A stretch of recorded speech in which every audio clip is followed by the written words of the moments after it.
Hi, I'm Delisa. Welcome to Saying Yes to Life and welcome to my garden. I begin every episode with those words, welcome to my garden, because they're more than a greeting. They're an invitation to remember where we truly belong, in the garden. Think of someone or some being that you've loved deeply, maybe a spouse, a child, or one of your beloved pets. Have you ever had a pet? If you have, you probably love them with your whole heart. And if you think about it for a moment, you probably know that your pet loved you right back. And when we love like that, protecting and caring for them is natural. We don't have to be talked into it or guilted into it. We would like to protect, and it comes natural for us to protect what we love. Now compare that to how we feel about strangers. When we hear of some tragedy somewhere in the world, we do care about it, but it's not the same as when it happens to someone that we feel close to. This closeness creates a natural desire to protect. So we could extend that love to the earth. The more personal our connection with the earth, the more we want to care for her. And when we visit other parts of the world, that place then kind of lives inside of us. We feel a connection with it. And then later, if we hear it's endangered or something bad's happened there, an earthquake or something, it's not just news, it's personal. We really do care. And love leads to protection. I want to share a little story with you. I once invited a good friend of mine for dinner, and we kind of walked around and looked through the garden, admiring the flowers and the vegetables. And then, of course, I asked her about her own garden. So she told me what she was growing and how it was doing. And while she was talking about it, she said, "I love my garden." Then I asked her, "Does your garden love you?" She looked surprised and puzzled, like, what a crazy question. I said, "Well, my garden loves me. I'm sure your garden loves you too.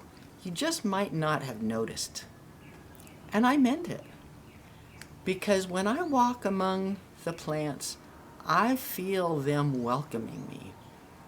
The birds singing, the rustle of the leaves, the fragrance even of the soil after a rain, it all feels like this relationship that I'm having with nature, with the garden. Now, I think that there's a reason why we don't feel connected sometimes to nature. Many traditions tell a story of how humans were cast out of a perfect garden. But guess what? That garden never disappeared. So we were never truly exiled. We were still there, but we mentally considered ourselves rejected. But that can never happen because we are earthlings. Our bodies, our breath are made of the same elements as the plants, the animals, the soil, and the water. So the earth is still holding us, feeding us, and it breathes with us. So we cannot separate ourselves, our human selves, from the earth. We are still in the garden. We are part of the garden. You can nurture this closeness in some very simple, small ways, like sitting down next to a favorite tree or just touching the tree and taking a moment to just feel what it's like to be with that tree. You can touch a rock. Many people love to collect rocks. Why is that? I don't know. We can notice the shape of a leaf.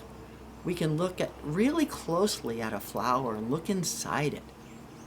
We can listen to the bird songs. And we can say quietly to ourselves or out loud, "Thank you for your beauty. Thank you for being here. I know that my garden hears me when I am singing to her. I know that. But that simple gratitude that we express to nature, to the garden, doesn't have to be our personal garden, just any place where we can enjoy nature, even if it's just one small plant growing someplace. That gratitude deepens our relationship to the garden. And when we recognize our oneness with every plant and animal and stone and river, we naturally make loving choices that help the earth to thrive. So our appreciation isn't passive, and it's not even personal, because the frequency of your love and appreciation radiate from you, and they enhance all of the life in the garden and outside the garden. So when I say, welcome to my garden, I'm welcoming you home. You belong here. You are wanted here. You are needed here. The earth is not complete without you. So let's love our planet the way we love a dear friend or one of our cherished pets. Because love, much more than fear or guilt, will help us to protect this planet. So if you find this message to be useful, I ask you to share it with somebody who may be feeling guilty about the fact that humans are on this earth. And if you haven't yet, please subscribe.